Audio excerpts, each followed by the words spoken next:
It's about 19 minutes before 9 o'clock, and Christy Miller, Mike Braden, and Reed Olson are in the building and waiting in the wings to talk about the Nameless Coalition for the Homeless. The Bemidji Community Food Shelf is hosting 2 volunteer training sessions on I already read that. I'm not even going to read that again. I'm just going to say hi to you guys. Let me find my paperwork and do it this way. In 2013, a group of well-intentioned folks from the Bemidji came up with the idea of the Nameless Coalition. The Nameless Coalition has a mission of finding shelter for homeless people before another winter arrives. One of the things that make their ideas unique is that they serve the itinerant inebriate population of Bemidji. As the Nameless Coalition found out, though, it can sometimes take time to make things happen. This Monday, the Nameless Coalition received its 501c3 status, which means they can finally look for a site in downtown Bemidji. Joining us now in the studio is Committee Secretary Christy Miller and City Council Member Reed Olson and Mike Braden from the Nameless Coalition and Upstream TV. Good morning, everybody. Good morning. Good morning. Hello. Thanks for coming in. Okay, so we're talking homelessness here. Maybe one of you would like to give sort of a primer on the homelessness issue in Bemidji. A lot of people kind of have blinders on. I've been one of those people who hasn't looked carefully enough and has been a little bit startled to be told about, how big this problem can be. So can someone tell us a little bit about that? Who are they? What are some of the stories that we've got? Well, the homeless in Bemidji, you say, who are they? It is varied, and you often do not know, especially with a teenager, that's going to school and everything seems normal. There are a lot of homeless people, and there's different definitions of what homelessness is. People that go from couch to couch, people that have to try to find some place to sleep at night in the freezing cold. But homelessness is very wide and varied. But the population that we are focusing on as a subcommittee of the Nameless Coalition, the Stopgap Committee, is the chronic inebriate, which right now, other than the People's Church and the police department and the emergency room, doesn't have any way of taking care of these people. They have to, find somewhere to be through the freezing cold in order to survive. They are unaddressed, not allowed to go into places like SOS programs in churches where families are. So right now the People's Church is the only organization really that's allowing them to come in and sleep through the night. And we want to be able to kind of lift some of that burden for Bob Kelly and everyone over there and give more of an appropriate approach and care to the chronic inebriate in our population. I guess that's that chronic inebriate image. That's the person that a number of us will notice and say to ourselves, wow, that's probably a homeless person there. And it looks like they have a long, tough road to hoe. Yeah, they are the people that'll come up to your window and say, hey, can you help me out? You got $5. And there's this large stigma about, well, I'm not going to, that's who homeless people are, and they don't care, and they've given up, and they've made this decision. But alcoholism is real, and it's a disease, and it cripples people, and it eventually kills people. And these people that we are dealing with are in the grips of usually alcoholism or some sort of drug use that's taken over. When Reed and I started this back in the day, it was on account of my own father, who was chronic inebriate, died a horrible alcoholic's death in my arms at home just last Christmas. And when we were starting this, Reed and I we're bearing witness to my father falling down and bashing his head all the time on things. People, and there's no course of action. It's what do you do? What can you do as a family to help somebody that is just going down that path? So it's a lot about kind of end of life care. That you have to accept that these people have gone so far down the river that you can't reach them anymore in the sense that we're going to change them. So you have to deal with them as your brothers and sisters and help them to bed during the freezing cold nights. Christy, how'd you get involved in the Nameless Coalition? Well, I got involved because I do believe exactly what Mike said, is that we need to help those who are less fortunate, way less fortunate. And whether you approach it from a Christian aspect or a secular aspect or whatever, or humanist aspect, these people are our brothers, and we need to do something about the fact that they're sleeping out in the cold. And so for me personally, that's how I approach it. Just something has to be done, and I'm ready to help to make that happen. Reed, what's the goal of the Nameless Coalition in the community here? Well, for the Stopgap Committee, what our immediate goal is to try to find a location where we can provide shelter over the night for as few as 10 people to begin with, and we're hoping that we'll be able to grow our capacity and be able to accommodate more people. And to get back to what they were saying, it's also a matter of public health policy, and the way that this population is being dealt with, or the services available to them right now, are incredibly expensive and ineffective.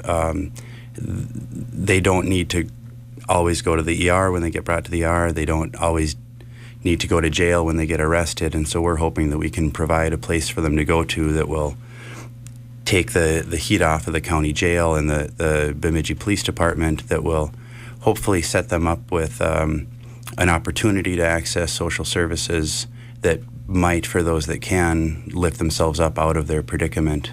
Yeah, an appropriate intake system that allows for a communication between the police and somewhere to bring these people, because otherwise what is happening is they're being shuttled around, taxied by the police department to the ER, to the People's Church, then back to the ER, trying to find somewhere to be, and we can save a lot of money as a city. So no matter, like Christy said, no matter which way you come at this issue, it's the right thing to do. Whether you don't care at all, but you do care about the money in your pocket, and you're not going to give that money, well, this is about that too.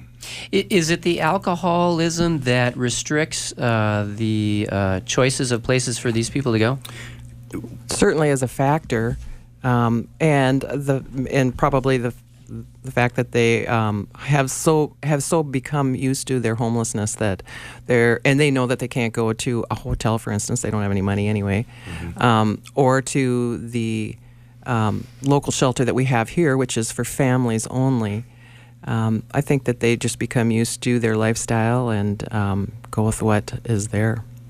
Are there any other groups like this, or shelters in surrounding areas in northern Minnesota? We're not really aware of them. I know Duluth has the Center City housing, and they do quite a bit, but I'm not real sure about any of the other smaller communities around here. Are you guys starting from scratch? Is this... Kinda. We are starting from scratch. And it should be noted as well that Center City Housing out of Duluth is looking at building a facility here in Bemidji, but it will be some years before that project will be completed.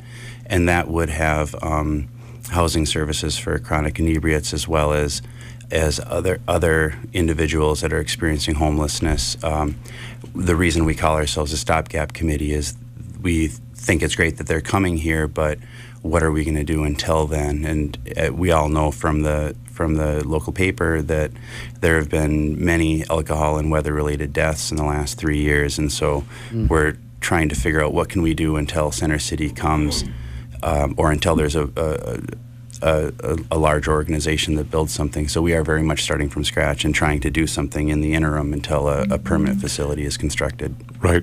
Anything and everything, and now we need people to rise to the occasion. The Center City housing thing, and I was saying this to Reed earlier, is something that has given us so much leverage to be able to point to that, hey, that's coming, but if you're going to point to it, well, you have to start walking towards it, and the Stopgap Committee is those first steps. Do you guys have an idea of the numbers or the need in their area? We think that from an assessment done in 2013 by Center City, there are 10 to 20 homeless guys or single people needing shelter per night. I'm sure in Bemidji that goes down in the winter because it's so cold here, but that's what we're looking at. So are you planning to build a shelter? Well, not build it, but try to find something that we can trying to find a find a shelter. Yes, and this is what I think one thing that needs to be understood about us even being on the air right now is anybody that has a suggestion, a place that they want to open their heart up and say, well, I have a business downtown. Here's something I am as a landowner ready to rent out. We are ready to partner with the Soup Kitchen. We have partners ready. We have the backing. What we've done, which is so exciting and historic, is we have gone to Red Lake, to White Earth, to Leech Lake, and met with governments, the city, the county, people from the area, individuals that are ready to open their pocketbooks. But we have got everybody to kick in basically around $5,000. So everybody is locked in now. We're all locked in together to do something that has been talked about for a very long time and isn't going to be perfect. And we got to understand that. But we got to do something now. I believe that in my heart. We're speaking this morning with Christy Miller, Reed Olson, and Mike Braden, who are here on behalf of the Nameless Coalition for the homeless. And how do you guys address maybe critics that say, you know what, these people cause their own problems, they're alcoholics, why should I help them out? They got themselves into their own hole. I don't think that we need to address that. We're pretty focused on going forward, and everyone has their own opinion, and I'm not going to get into that one. Yeah, give me your best shot, pal. I can take it. Reed, good answer. What do you got, Reed? Well, I would just go back to sound public policy, and we're not talking about a population that doesn't exist. They do exist. They do have an impact on public safety, expenses, on medical costs, and so if we can find a more effective, efficient way to interact with them, then that's a plus, regardless of why they're there or how they got there. It's important also to remember that mental health is a major component too. I mean, the people that you see on the streets, they have a very long history, a long road that brought them to where they are, and a lot of them have probably experienced challenges and traumas that most of us couldn't even imagine. And so to try to say that, well, yeah, I'll just leave it at that. So we got real people with real needs. What kind of funding do you guys need, and how are you going about that? Well, we've raised thus far through pledges and actual dollars over $40,000. And Mike dancing on Facebook in front of his. Yep. That really raised a lot. Well, he's so mailbox. good looking. No, but I recommend but we that need video more. highly. yeah, on YouTube we actually have a dance challenge going on, similar to the Ice Bucket Challenge, where we have asked people to go on the internet, nominate 5 or 10 people, as many as you like, and you have to dance to whatever song you like for 15 seconds, and we hope that you are raunchy as possible. And we believe that we have the funds already right now that we can get something started today, and that's going back to the site selection. We've faced a series of hurdles, and it's been raising revenue, raising advocacy and support, getting our 501c3 status, and now our big thing is finding a location that we can lease for the rest of the winter. We'll continue to do fundraising because we'll have more winters to come, but right now I think our number one goal is finding a site and getting in there and opening the doors. And those that would like to donate, go to the Northwest Minnesota Foundation website and donate to the Nameless Fund. This is a real issue, and it's an emergency. And everybody knows how cold it is outside. We've been losing friends. Douglas Bain, a very good friend of Reed and I, just passed just a few months ago, and it's heartbreaking that these people that are our brother and sisters are dying alone in the cold. And we thank the People's Church and the people that are on the forefront, BICAP, and everybody that's on the front line fighting this. And the Nameless Coalition is here now, and we're official, and we need your help. Are there any other ways that community members can help out or get involved? Well, of course, money is the big one, but in any other avenue, we would take folks too.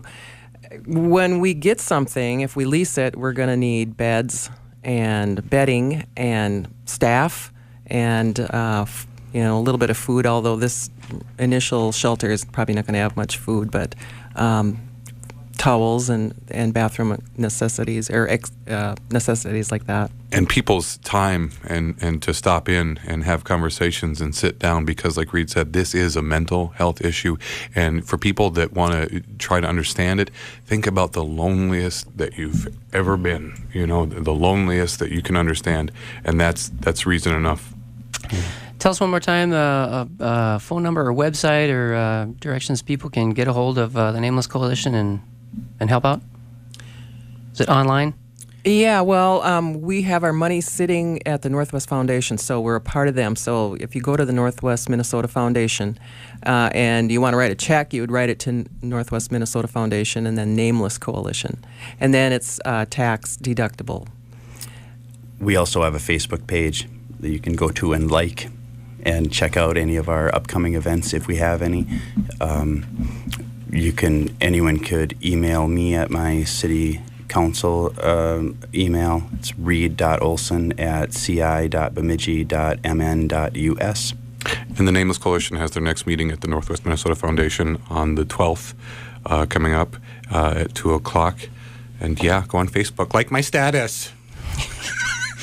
Christy Miller, Reed Olson, and Mike Braden from the Nameless Coalition. Thanks very much to you all for coming in this morning. Thank Pleasure. you. Bye.